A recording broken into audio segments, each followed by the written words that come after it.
Hello, and welcome to Flying Solo, an extension of the Hummingbird podcast. We are restructuring this whole thing. I've got Zach producing the podcast for me now. We've got lights, we've got the camera set up. We've done a million tests at this point, and we finally nailed this down. The set looks great. The set looks really good. And I kind of want to smoke a little weed.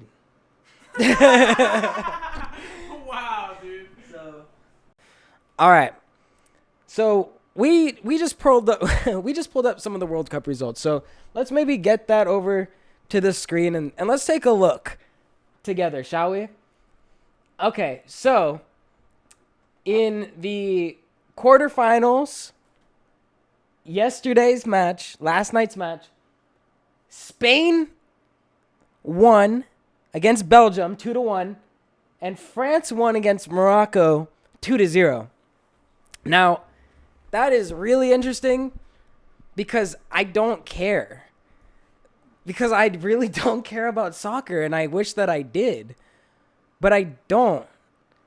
And I respect it and I love it, but I just don't want to watch it. You know, I don't know. Okay, this is how I feel about most sports, though. It's not just football or soccer, whatever you call it. I feel that way about kind of all sports until I'm actually watching it. And then I'm super into it, and then I can watch it all day. But for the most part, like, I don't pay attention to who's playing who. I don't pay attention to who won. You know, I pay attention to, like, the top shit of it. And that's how most people are about things that they don't really know. Like, I pay attention to the Olympics. The Olympics are cool. Do I watch archery on my free time? Sometimes, a little bit, but not really. But I will watch the shit out of Olympic archery. Because I want to know who's going to win, baby. Like, this is like World War fucking, whatever, like, sports version. So I want to know who's going to win that. And people, I think, for the most part, feel that way about things that they don't know. Like, if you are not a musician, are you really paying attention to all the moves that these artists are making? Or do you just listen to it and you just like it and it's just cool when you come across it? And so you can't really pay attention to everything. You can really only pay attention to the things that hit your radar hard enough that you will actually put your attention towards it, because most other things in your life are just noise. It's just background noise because you only have so much willpower, you only have so much attention span, you only have so much of yourself, you only have so much time to put into any one given thing. So you don't have enough energy to give everything attention. Like, one thing that my brain just always skips over are people's names. I'm really bad with people's names. I'm really bad with people's faces. I'm better with faces than names, but I'm not really good with faces either, I think. Like, I'll tell my girlfriend, like, oh, I think that person looks just like that person. Or, like, they look very similar. She's like, what? Like, you do? And in my head, like, they do. But then when I look at them, I'm like, I guess not. Like, it's usually more of an energy thing or something that I think that I notice about people, and that's why they remind me of each other. But there will be people that I've met many times, and they will, and I don't remember them. Like, I had a dude that yelled at me. Not yelled, but he got a little aggressive. And he was like, bro, like, I've met you 8 times. Like, you don't remember me? And I was like, no, dude, like, I'm sorry. Like, and I feel bad because I don't want to hurt somebody's feelings and make them feel unseen. But at the same time, like, I don't want to do that thing where I'm like, hey, dude, like, and I'll do that sometimes because I don't want to deal with it. But, like, I will tell people now, I don't remember your name. Like, can you remind me? I usually tell them I'm bad with names and, like, but that's just like my brain filters that out. I pay more attention to their energy. I pay more attention to what they're doing, their moves, like, who they are. The name is a label, and it's good to remember people's names because it's useful. And I've made a habit of when I meet a new person now, I'll repeat their name in my head a bunch of times just so I can try to lock it in. Like, there's people at work, there's people that I work with that I've been seeing every week for like 6 months. And they told me their name like the first time, and then I just didn't ever even I would basically just hope that somebody might say their name when I'm there. But otherwise, like, I would really minimize my interactions with them because I felt so guilty about not remembering their name. But like, you can't help if you don't remember something. But you can put in an effort to remember something, which is where I think that like people with ADHD, like, you just got to put in a little bit more effort into certain things that other people don't have to. And likewise, there's certain things that I'm sure you can do that other people really struggle with that is effortless to you. You know, everybody has their strengths, everybody has their weaknesses. Yeah, you know, I'm very forgetful, partially because I smoke weed, partially because I've always been that way. And that's another thing that I had to like kind of forgive myself for, is like my forgetfulness just in general. I think I'm ADHD as fuck, bro. Like, I can go off on crazy tangents, and like my mind is so good at like these kind of lateral motions, but when I'm trying to just do a straight line, like, I'm never fucking it's always so hard for me to fucking make it there. Because everything's so interesting along the way. And that's, I'm sure, what makes me interesting to hear. But at the same time, when I'm trying to get some shit done, it really gets in the way.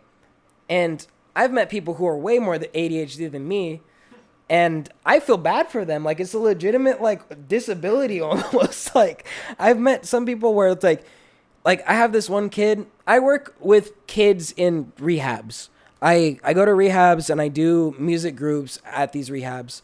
And I had this one kid who I would tell him to do something. I would be like, hey, bro, like, can you put this box over here? And between me telling him to do it and him getting to the box, he forgot about the box and was doing something else. And then I have to be like, bro, the box. He's like, oh, yeah. And he would start walking over there, and then something else would distract him. I'd be like, bro, you got to pick up the box. You got to pick up this box, bro.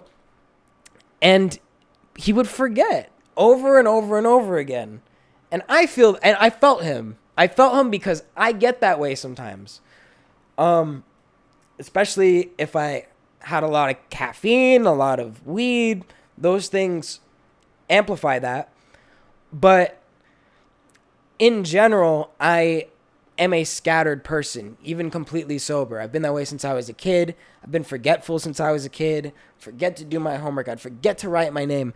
Another thing that I would do, when I would be taking a test, there would be a question, say it's a math problem, and I would solve the problem, and I'd get the right answer, and then realize that I read the question wrong.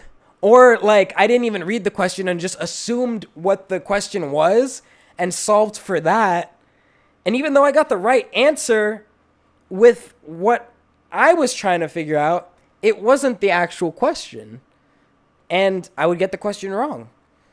And it would break my heart because I would be feeling so good about that test. I'd be like, I nailed that shit. Like, I knew what to do. And then but the question was, which of these is not the answer? You know? And I didn't see the not. And I would choose the answer, and I'd get it wrong, and I was tricked by the question. And I would always feel like hurt and almost like there was an injustice that happened, because it's like, but I did it. Like, I got it right. But I answered the wrong question. So, you know, it makes you think, how often in life are we getting the right answer to the wrong question? You know, when you're trying to figure something out, make sure you're even thinking about the right question here. I've gotten a lot of right answers in life, but realized that I completely missed the point of like what I was supposed to be learning. Sometimes you learn the wrong thing, but in the bigger picture of it, even that's part of it, because you're supposed to learn the wrong thing sometimes. You're supposed to make mistakes. I am so sure about this. You are supposed to make mistakes in life. That is the only way to learn. And so you've just got to get okay with making mistakes. The more mistakes that you make, the more information you have. And the more information you have, the more effective you are. And the more effective you are, the more you can make your dreams happen, and the less effort you actually have to put in to make your dreams happen, because you're more effective now. But it requires mistakes. It requires you fucking up and doing the wrong thing. It requires you to push your boundaries and to be a little hedonistic. It requires you to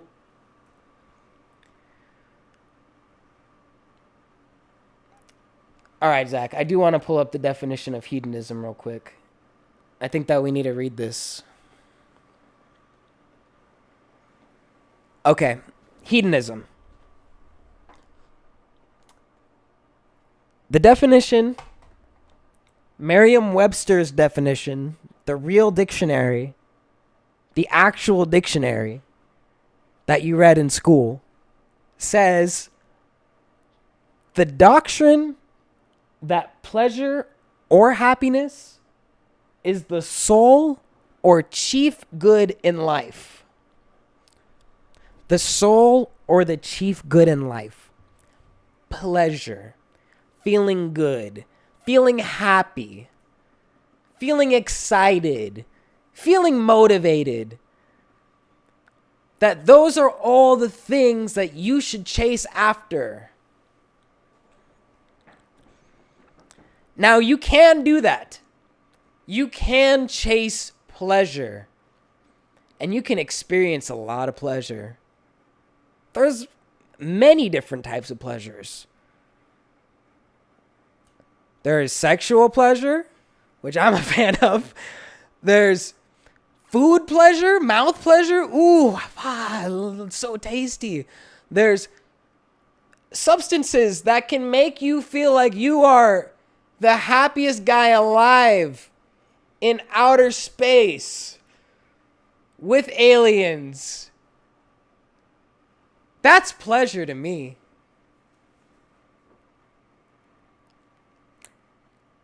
And then there's things that don't feel good, but they feel right. There's things that feel like you are doing your duty. That feels good. But it feels a different kind of good than pleasure. I wouldn't call that pleasure. I would call that fulfillment. And so you have to ask yourself, am I looking for fulfillment, or am I looking to have a good time, or am I looking for both of these things put together? Now, sometimes those things are mutually exclusive, and sometimes they're not. But you can feel like really good about something that you did because you did it, and you can feel like shit while doing it. Like a really hard workout, right? It doesn't really feel good while you're doing it, but the fact that you did it feels good afterwards. So I would say that hedonism is something that you should microdose. I think that you should go off the rails sometimes. I think it's okay to go off the rails. Again, the only way to learn is to make mistakes. And the only way to make mistakes is to try things. And so you got to try out certain stuff. You got to try out getting way too high. You got to try out getting pissed off and fucking yelling at somebody in your car because they cut you off. You got to give it a shot. You got to figure out how you feel about it. And you don't really know how you feel about it until afterwards.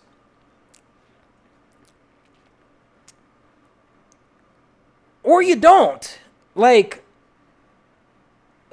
the question of do you have to comes to my mind. Do you have to experience this thing? Is it necessary?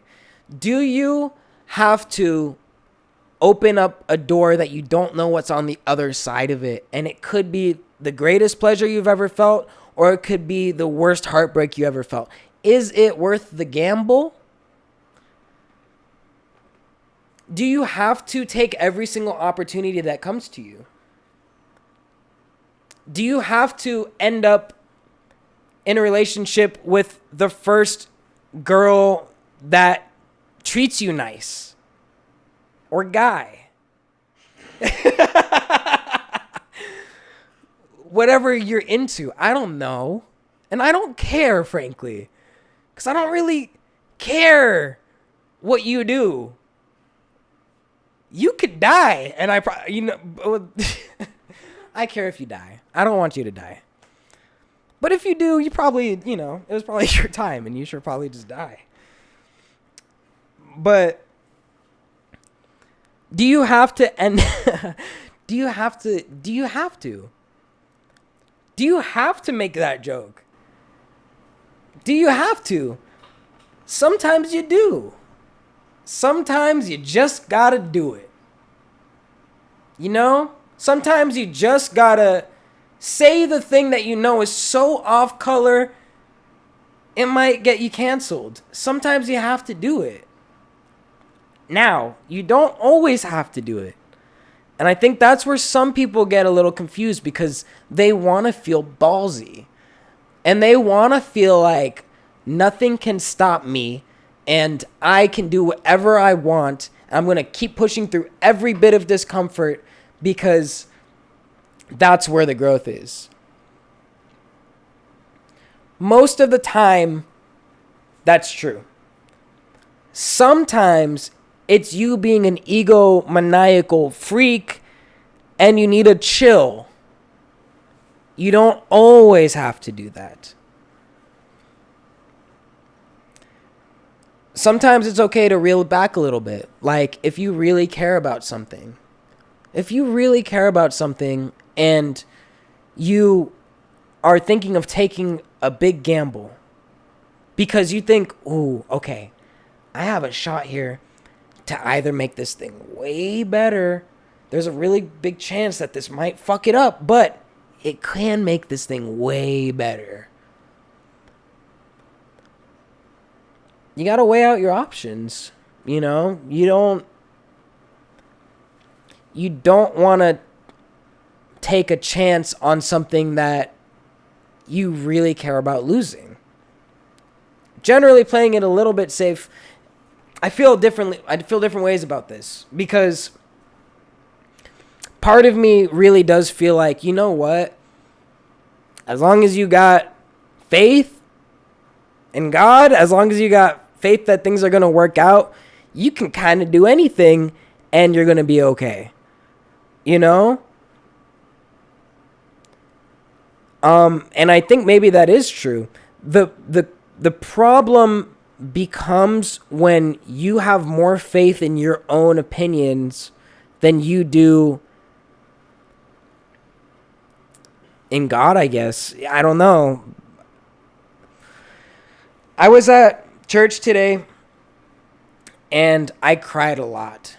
I cried so much today because the conversation was just so honest. It wasn't an evangelical like Jesus. It wasn't that at all.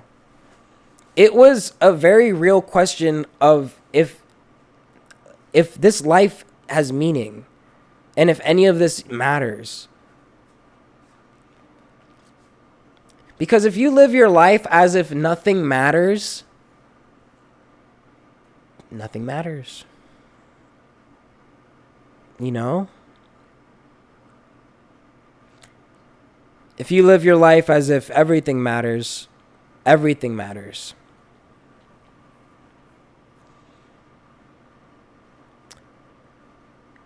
And so, do you want to live a life where nothing matters? Or do you want to live a life where everything matters? Or is the right way to be a person to live down the middle? I feel that way sometimes. Sometimes I feel like everything matters and every decision that I make is important. And I generally feel better when I feel like every decision that I make is important. I'm more careful with my energy. I'm more careful with my words. I'm more careful with the people around me. So, thank you, Zach. Zach charges me up, bro.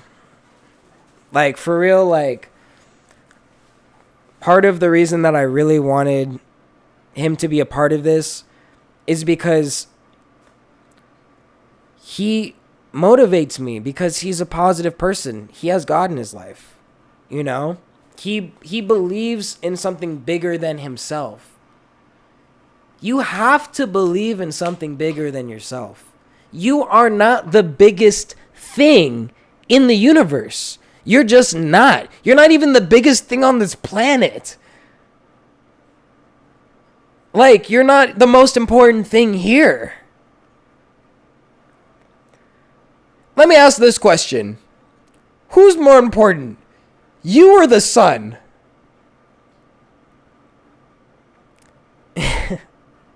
And I didn't mean sun like Jesus, but it kind of means that too. But you or the actual sun in the sky? Who is more important? Because the sun sustains 8 billion lives of humans and trillions of lives of other things. The sun's pretty crazy, bro. The sun burns at... Can we look up how hot the sun is? What temperature does the sun burn at? Okay, the sun... I'm going to take a guess. I'm gonna say 50,000 degrees. I don't know. I don't even know. I have no idea. Are we lagging? Are we okay? Come back to Daniel's Emporium and you can get all the time dilation nonsense that you desire. All right. To conclude, Zach, can we look up the temperature of the sun, please? Okay. Listen to this. The sun is 27 million degrees. I am 98.6 degrees. You are 98.6 degrees. Unless you have a fever. The sun is 27 million degrees. It sustains 8 billion lives. You, in your lifetime, will sustain your life and maybe contribute to a handful of others significantly. So, when it comes to the question of meaning in life, this means nothing in the grand scheme, and it means everything in the moment and in your life and in your experience. So we are all a dichotomy and a paradox. And I'm just so happy to be here with people that I love and to have people that I love and, you know, to have my friends with me and to have my family. And I'm grateful for the time that I get to spend. You know, the time that you spend is your life. So spend your time well. Spend your time with people that you love. Don't waste it. Okay? It doesn't matter if this has meaning. Don't waste your time. It's so precious. So that's what I'm going to end on. And I love you and I love the podcast and I am excited to make more of these. And Zach and I are really just like excited to keep this thing pushing, bro. We're just going to keep it pushing because this is significant. This is really important what we're doing right now. I know it. It's like you just feel in certain moments that something's important. So this is one of those moments and I'm so happy it's captured. And go watch more of the Hummingbird podcast. Links and all that. I love you.